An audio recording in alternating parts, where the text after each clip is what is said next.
Seekor kuda putih tak sengaja terjatuh ke dalam air. Seorang pria menemukannya dan menyelamatkannya tepat waktu. Tak disangka, kuda itu ternyata adalah kuda ajaib.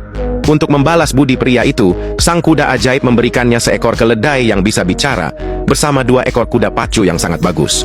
Pada saat itu, pemilik ladang yang sering menindasnya tiba-tiba datang. Pria yang bernama Vero ini ketakutan, tidak tahu harus berbuat apa. Tiba-tiba, si keledai menyelip di antara kakinya dan berkata, Копыта подбери, голову к холке, на счет 3. Sekarang Vero akhirnya bebas. Perjalanan magisnya dimulai dari sini. Pertama-tama, dia berencana menjual kuda-kuda itu untuk mendapatkan uang. Namun kuda pacu yang begitu bagus itu terlalu mencolok, bahkan raja pun berniat jahat saat melihatnya. Raja bersikeras bahwa kuda-kuda itu adalah curian, karena bagaimana mungkin anak petani memiliki kuda sehebat itu? Ini jelas kuda kerajaan, katanya sambil memerintahkan pengawal untuk menyita kuda-kuda itu. Saat itu Vero sedang terpana. Dia terpesona oleh kemegahan dan pakaian mewah kerajaan. Baru ketika rombongan raja kembali ke istana, Vero baru tersadar. Si keledai pun menggunakan sihirnya, 2 kuda itu berbalik dan kembali ke Vero. Raja pun dipermalukan di depan umum, terjatuh ke dalam tumpukan tepung.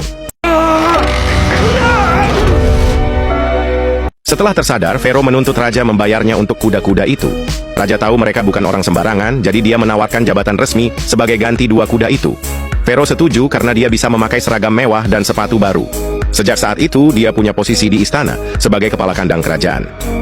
Malam itu, raja bermimpi bahwa di masa depan, Vero akan membahayakannya. Maka raja berniat menyingkirkannya. Penasihatnya memberi ide, suruh Vero mencari burung api legendaris yang sangat suci. Burung api itu sebenarnya tidak ada, jadi jika gagal, Vero bisa dihukum karena tidak memenuhi perintah raja.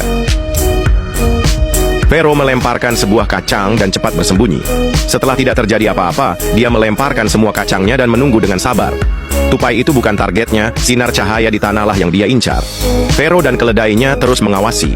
Cahaya itu semakin terang, hingga akhirnya meledak dari dalam bumi. Ini adalah burung api yang sangat ganas. Semua orang yang pernah mencarinya sebelumnya tewas. Vero dan keledainya dalam bahaya besar.